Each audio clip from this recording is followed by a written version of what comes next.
आप सभी का स्वागत है इंट्रो वीडियो में। बहुत बहुत प्यार देने के लिए बहुत बहुत शुक्रिया। आज हमारा चैप्टर 1 है electric charge and field.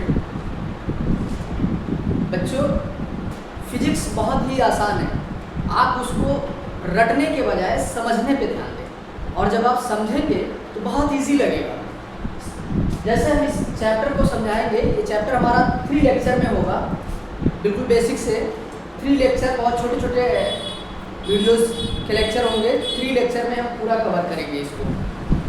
Electric charge की बात करें तो चार्ज एक्चुअल में होता क्या है कि जब आप बहुत उसमें देखते हैं कि जैसे ठंडक में स्वेटर वगैरह निकालते हैं या कपड़े निकालते हैं, आप देखते हैं चट चट की आवाज़ आती है, या कंघी करते हैं, कंघी करने पर कंघी को छोटे छोटे पार्टिकल्स के पास आप ले जाते हैं, आप देखते हैं कि वो छोटे छोटे पार्टिकल्स को अट्रैक्ट करता है। ये क्या है? ऐसे बादल जो है, बादल जब इधर उधर फ्रैक्शन करते हैं तो बिजली चमकती है। आपने देखा बिजली चमकती है, तो ये क्या है? ये फ्रैक्शन है, और ये चार्ज डेवलप होता है। जब बादल एक दूसरे से रब करते हैं तो क्या होता है? चार्ज डेवलप हो जाता है, और यही चार्ज ये कुछ पार्टिकल्स चले जाते हैं या किसी बॉडी से दूसरी बॉडी में आ जाते हैं, तो ये क्या हो जाता है? वो बॉडी चार्ज हो जाती है। देखिए, अगर किसी बॉडी में कुछ इलेक्ट्रॉन या पार्टिकल निकल जाता है तो उस पर क्या हो जाता है? प्लस का चार्ज आ जाता है। और अगर कुछ ऐड हो जाता है तो उसमें क्या हो जाता है? माइनस चार्ज आ जाता है। कहने का मतलब ये है, अगर इलेक्ट्रॉन कम हो रहा है तो प्लस चार्ज बढ़ेगा, और इलेक्ट्रॉन जुड़ रहा है तो क्या हो जाता है?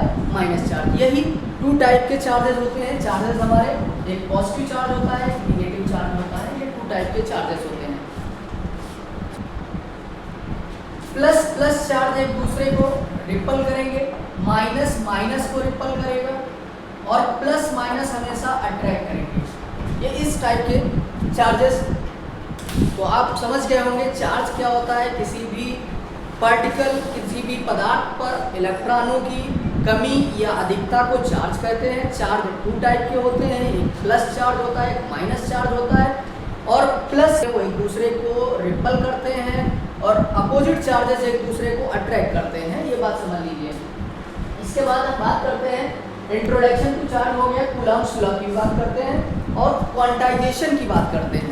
चार्ज क्या होता है बच्चों? क्वांटाइजेशन ऑफ चार्ज, ये Q बराबर NE होता है किसी भी बॉडी पर या किसी भी पार्टिकल में कितना ज़्यादा चार्ज है। NEE एक इलेक्ट्रॉन पर चार्ज है। आप जानते हैं, सपोज करिए कि किसी बॉडी में N नंबर ऑफ इलेक्ट्रॉन 5 है, और एक इलेक्ट्रॉन पे जो चार्ज है होता है 1.6 × 10⁻⁻19 कूलम। अब आपको टोटल चार्ज निकालना है, कितना होगा? तो देखिए, Q बराबर 5 × 1.6 × 10⁻⁻19। अब 16 को 5 से मल्टीप्लाई करिए, कितना हो जाएगा? 8.0। एक डिजिट के बाद डेसिमल लगा देंगे, 10⁻⁻19 कूलम। ये हमारा टोटल चार्ज हो जाएगा। इस पे भी क्वेश्चन आते हैं। अब हम बात करते हैं कूलॉम्स लॉ की। इससे पहले हमने आपको बताया था कि चार्जेस 2 टाइप के होते हैं, एक प्लस और एक माइनस। अब इसमें हम दोनों ही सेम चार्जेस ले रहे हैं, दोनों ही प्लस चार्जेस लेते हैं। जैसे एक हमने प्लस Q1 चार्ज ले लिया, कुछ डिस्टेंस पे एक चार्ज हम प्लस Q2 ले लिया। दोनों के बीच की डिस्टेंसेस क्या लिया है? R।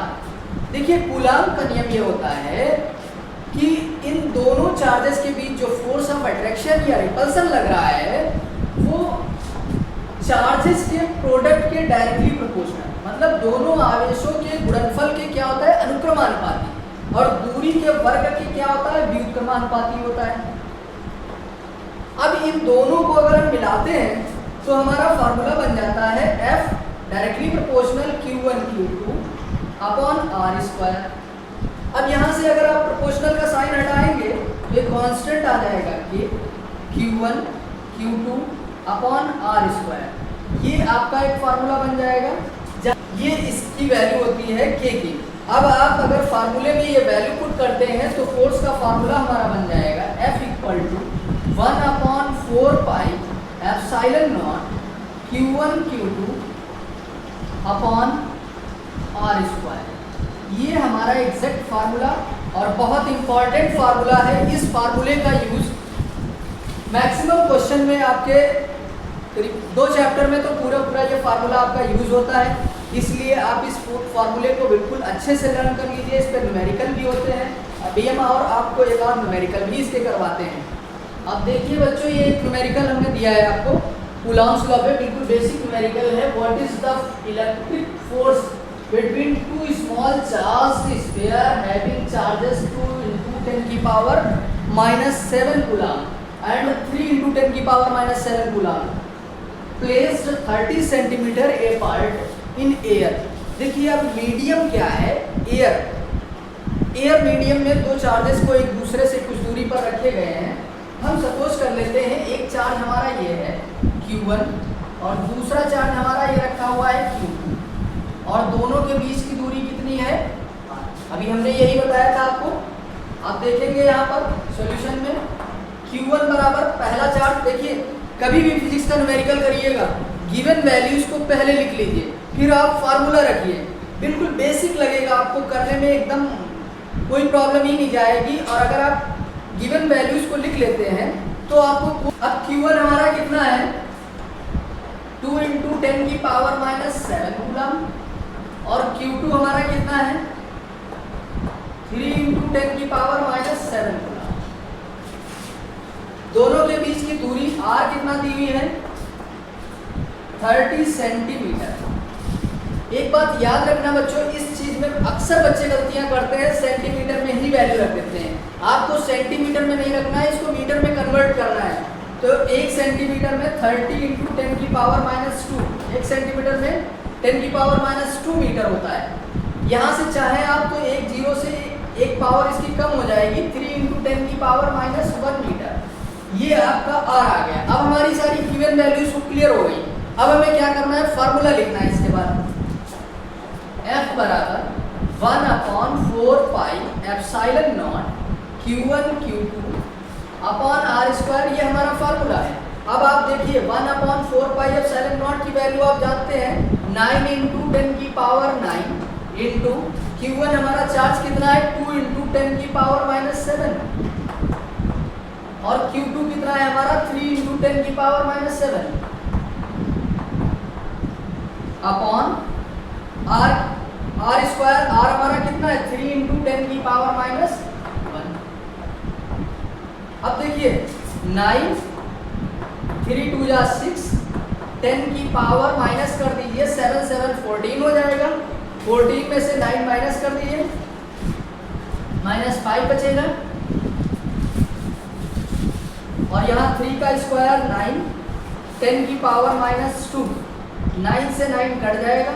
आप पावर को ऊपर ले जाएंगे, माइनस है, पावर ऊपर जाएगी प्लस हो जाएगी, तो 6 × 10 की पावर -3, ये आपका आंसर हो जाएगा, इतना न्यूटन। अब हम बात करते हैं बच्चों the value and unit of epsilon not. देखिए अभी आपको हमने बताया 1/4 पाई एप्सिलॉन नॉट की वैल्यू होती है 9 × 10 की पावर 9 न्यूटन मीटर स्क्वायर पर कूलम स्क्वायर, ये होती है। अब हमें एप्सिलॉन नॉट निकालना है, एप्सिलॉन नॉट को उधर भेज दो, इसको डिवाइड में भेज देते हैं। तो एप्सिलॉन नॉट बराबर हमारा हो जाएगा 1/4 पाई की वैल्यू आपको पता है 3.14 होती है, इंटू 9 × 10 की पावर 9। इसको सॉल्व कर लेंगे, इसको सॉल्व करेंगे तो ये हमारी वैल्यू आ जाएगी 8.85 × 10 की पावर -12 कूलम स्क्वायर पर न्यूटन मीटर स्क्वायर। यूनिट की बात करें तो क्या हो जाएगा, कूलम स्क्वायर पर न्यूटन मीटर स्क्वायर हो जाएगा। बच्चों में डायमेंशन ऑफ एप्सिलॉन नॉट निकालना है, तो फोर्स का फार्मूला हम जानते हैं, F = क्या होता है 1/4 pi epsilon naught Q1 Q2 upon R square. हमें निकालना है एप्सिलॉन नॉट की डायमेंशन, एप्सिलॉन नॉट को इधर भेज देंगे, फोर्स को डिवाइड में भेज देंगे, तो एप्सिलॉन नॉट बराबर हमारा हो जाएगा 1/4 पाई और Q1 Q2 अपॉन F और R स्क्वायर। देखिए बच्चों 4 पाई की कोई डायमेंशन नहीं होती है। डायमेंशन जिसको नहीं आती है एकदम बेसिक से हम इसका वीडियो बनाएंगे और उसमें सिर्फ डायमेंशन हम समझाएंगे, बिल्कुल बेसिक से डायमेंशन जिसको जो फर्स्ट ईयर की क्लास में समझाया गया है। अगर किसी ने फर्स्ट ईयर की क्लास नहीं पढ़ी है तो उसको भी ये डायमेंशन बिल्कुल क्लियर हो जाएंगी। उसके लिए हम अलग से एक वीडियो आपको देंगे। और इसमें देखते हैं 1/4 पाई का कोई डायमेंशन नहीं होता है। क्यू का डायमेंशन होता है 80 और यहाँ भी क्यू का 80 हो जाएगा, क्योंकि क्यू का फार्मूला होता है आई टी। आई का डायमेंशन ए होता है, टाइम का टी होता है। तो ये हमारा 80 डायमेंशन हो जाएगा। फोर्स का dimension M L T minus 2 होता है और आर का होता है एल स्क्वायर। कोई भी लेंथ हो उसका डायमेंशन एल ही रहेगा, टाइम कोई भी हो उसकी डायमेंशन टी रहेगा, करंट का ए रहेगा। और इस तरीके से हम इसको जब सॉल्व कर लेंगे तो ये हो जाएगा A square T square upon M L Q T minus 2। इसको ऊपर ले जाएंगे पूरा माइनस हो जाएगा, m minus 1 l minus 3 t 4 हो जाएगा और a स्क्वायर। ये हमारा डायमेंशन हो जाएगा। बच्चों अभी जो फार्मूला आपने पढ़ा फोर्स का वो हमारा जो है एयर और वैक्यूम के लिए। अगर किसी मीडियम में यही चार्जेस रखे होते हैं तो फोर्स का फार्मूला हो जाता 1/4 pi epsilon Q1 Q2 upon R square. मतलब एप्सिलॉन नॉट की जगह पर हमने क्या लिख दिया, एप्सिलॉन। इस एप्सिलॉन की वैल्यू क्या होती है, K एप्सिलॉन नॉट। मतलब एप्सिलॉन नॉट एयर और वैक्यूम में हमारी परमेबिलिटी है और फ्री स्पेस, और K हमारा डाइलेक्ट्रिक कांस्टेंट है। अगर किसी मीडियम में हम किसी चार्जेस को रखते हैं तो वहाँ पर डाइलेक्ट्रिक कांस्टेंट पे डिपेंड करेगा फोर्स। इसलिए एप्सिलॉन की जगह पर हम क्या रखेंगे, K एप्सिलॉन नॉट। अब हम बात करते हैं बच्चों कूलम्ब्स लॉ और ग्रेविटेशनल लॉ में क्या डिफरेंस है। तो कूलम्ब्स लॉ हम जानते हैं F directly proportional Q1 Q2 upon R square होता है, और ग्रेविटेशनल लॉ हमारा जो होता है F directly proportional M1 M2 upon R square होता है। R यहाँ पर दोनों चार्जेस के बीच की डिस्टेंस है, यहाँ पर दो मासेस के बीच की डिस्टेंस है।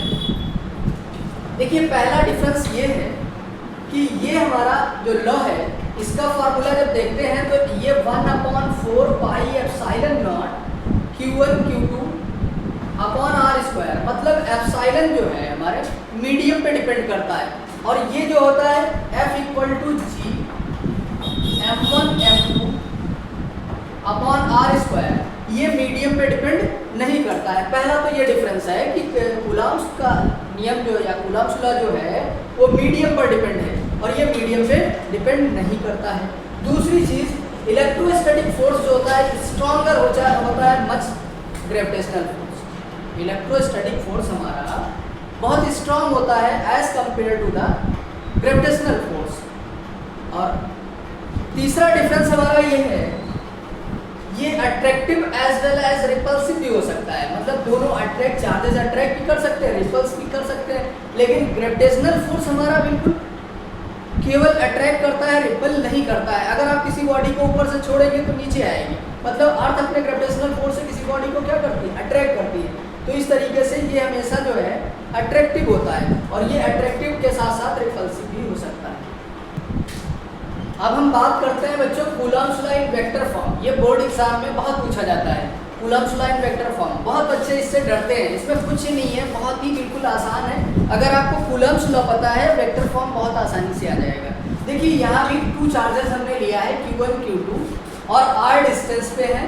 अब यहाँ पर होता क्या है कि ये Q1 जो है Q2 पर फोर्स अप्लाई कर रहा है और Q2 क्या कर रहा है, Q1 पर फोर्स अप्लाई कर रहा है। अब जैसे एक्शन रिएक्शन होता है वैसे ही भले ही अट्रैक्टिव है या रिपल्सिव है, लेकिन Q1 Q2 पर फोर्स अप्लाई करेगा, Q2 Q1 पर। अब देखिए F12 का मतलब है फोर्स ऑन 1 ड्यू टू 2, मतलब पहले पर फोर्स दूसरे के कारण, दूसरा वाला फोर्स ऑन 2 ड्यू टू 1, मतलब दूसरे चार्ज पे फोर्स लग रहा है पहले की वजह से। तो ये R12 क्या है, R21 ये एक एकांक सदिश या यूनिट वेक्टर है। जब भी कभी हमें स्केलर क्वांटिटी को वेक्टर में चेंज करना होता है तो हम सिर्फ यूनिट वेक्टर से मल्टीप्लाई कर देते हैं और वेक्टर में चेंज हो जाता है। जैसे आप कूलम्ब्स का फोर्स वैसे जानते हैं, F बराबर क्या होता है formula 1/4 pi epsilon naught Q1 Q2 upon R square. ये फार्मूला आप पहले पढ़ चुके हैं, लेकिन जब हम इसको F12 के टर्म में निकालेंगे, F12 अब हम इसको वेक्टर लगा देंगे। पहले ये स्केलर क्वांटिटी थी, लेकिन अब ये क्या हो गई, वेक्टर हो गई R12, और यहाँ पर हमारा क्या हो जाएगा R12 का कैप। अब ये हमारा वेक्टर में चेंज हो गया। ठीक है, ऐसे ही हमें F21 वेक्टर अगर निकालना हो तो क्या हो जाएगा 1/4 pi epsilon naught Q1 Q2 upon R21 का स्क्वायर, और यहाँ पर भी वेक्टर में लिख रहे हैं तो 21 का कैप हो जाएगा। ये 12 का कैप 21 का कैप यूनिट वेक्टर है, इनकी मैग्नीट्यूड वैल्यू 1 होती है, इसलिए अब हम समझेंगे R12 की बात करें कैप तो हम इसको लिख सकते हैं R12 वेक्टर अपॉन R। ऐसे ही R21 वेक्टर कैप की बात करेंगे तो इसको लिख सकते हैं R21 वेक्टर अपॉन R। और जो हमारा नीचे R12 है इसका अगर मैग्नीट्यूड वैल्यू लोगे R12 और R21 तो ये हमारा R ही रहेगा, क्योंकि इन दोनों के बीच की डिस्टेंस ही है। ये तो पोजीशन वेक्टर को रिप्रेजेंट कर रहा है कि ये इसकी तरफ है और ये इसकी तरफ को फोर्स अप्लाई कर रहा है, तो R12 R21 ये हमारा R हो गया। तो दोनों में ही हम पुट करेंगे इस वैल्यू को और देखेंगे वेक्टर फॉर्म में F12 वेक्टर जब यहाँ पर R स्क्वायर हो जाएगा तो 1/4 pi epsilon naught Q1 Q2 upon R square, और यहाँ पर हो जाएगा हमारा R12 वेक्टर अपॉन R। अब R स्क्वायर और R क्या हो जाएगा, R क्यूब हो जाएगा, तो F12 वेक्टर बराबर 1/4 pi epsilon naught Q1 Q2 upon R cube, और ये हो गया R12 वेक्टर। ये हमारा पहला वेक्टर निकल आया। ठीक है, ऐसे ही दूसरे वाले में अगर हम वैल्यू पुट कर देंगे तो F21 वेक्टर हमारा क्या हो जाएगा 1/4 पाई एप्सिलॉन नॉट, और यहाँ पर क्या हो जाएगा Q1 Q2 upon R square, और यहाँ पर हमारा हो जाएगा R21 वेक्टर अपॉन R। फिर R स्क्वायर और R स्क्वायर क्या हो जाएगा R क्यूब हो जाएगा, जिसको हम इस तरीके से लिख सकते हैं F बराबर वेक्टर बराबर 1/4 pi epsilon naught Q1 Q2 upon R cube R21 vector. ये हमारा वेक्टर फॉर्म में हो गया कूलम्ब्स लॉ। बिल्कुल सिंपल, बस यूनिट वेक्टर के लिए ऐसे मल्टीप्लाई कर देना है आपको। बच्चों हम बात करते हैं forces between multiple charges and superposition principle. अगर हमारे पास बहुत सारे चार्जेस हों, जैसे हमने एक चार्जेस Q1 को फिक्स कर दिया और यहाँ पर Q2 है, Q3 है, Q4 है, Qn है, मतलब इतने सारे चार्जेस हैं, तो हर एक चार्ज के अभी हमने पढ़ा है कि दो चार्जेस के बीच एक फोर्स लगता है अकॉर्डिंग टू कूलम्ब्स लॉ। तो यहाँ पर Q1 और Q2 के बीच फोर्स लगेगा, Q1 और Q3 के बीच फोर्स लगेगा, Q1 और Q4 के बीच फोर्स लगेगा, Qn के बीच फोर्स लगेगा। मतलब जितने चार्जेस हैं सब Q1 पर फोर्स अप्लाई कर रहे हैं। इसी तरीके से दूसरे चार्जेस भी एक दूसरे पर फोर्स लगा रहे होंगे। एक दूसरे पे फोर्स लगाने की प्रिंसिपल को ही हम सुपरपोजिशन बोलते हैं। और अब हम यहाँ पर कह सकते हैं अगर F12 के बीच फोर्स लग रहा है तो आप लिख सकते हैं 1/4 pi epsilon naught Q1 Q2 upon R12 का स्क्वायर, और ये हमने वेक्टर फॉर्म में लिखा है तो R12 का क्यूब हो जाएगा। ठीक है, ऐसे ही F13 लिख सकते हैं तो 1/4 pi epsilon naught Q1 Q3 upon R13 का स्क्वायर, R13 का कैप। ठीक ऐसे ही हम जो है F1n वेक्टर लिख सकते हैं, तो क्या हो जाएगा 1/4 pi epsilon naught Q1 Qn upon R1n का स्क्वायर, R1n का कैप। अगर हमें टोटल फोर्स पता करना है इस चार्ज पे कितना लग रहा है तो F1 वेक्टर बराबर हमारा क्या हो जाएगा, ये सबको ऐड कर लेंगे, F12 vector plus F13 vector plus dot dot dot plus F1 n vector. अब अगर आप ऐड करना चाहें तो इसमें से जो कॉमन मिल रहा है उसको ले ले, बाकी हमारा यही फोर्स हो जाएगा। यही हमारा सुपरपोजिशन प्रिंसिपल है। हम बात करते हैं लीनियर चार्ज डिस्ट्रीब्यूशन की। लीनियर चार्ज डिस्ट्रीब्यूशन क्या होता है? देखिए बच्चों, एक ये वायर है और इस वायर पर अगर यूनिफॉर्मली चार्ज डिस्ट्रीब्यूट किया गया है तो इसको क्या कहेंगे? Linear charge distribution. रिप्रेजेंट काहे से करते हैं? लेमडा से लिखते हैं। लेमडा बराबर हमारा क्या होता है? dq upon dl। डेफिनेशन कहें तो अगर dl को 1 कर दिया जाए तो कह सकते हैं पर यूनिट लेंथ जितना चार्ज डिस्ट्रीब्यूट होगा उसी को हम क्या कहेंगे? Linear charge distribution. This implies that हम यहाँ से लिख सकते हैं dq बराबर क्रॉस मल्टीप्लाई करें तो लेमडा dl। ये बहुत इंपॉर्टेंट फार्मूला है। ये अभी आगे डेरिवेशन अगले लेक्चर में करेंगे तो उसमें हम इस सब का यूज करेंगे। नेक्स्ट देखेंगे सरफेस चार्ज डिस्ट्रीब्यूशन।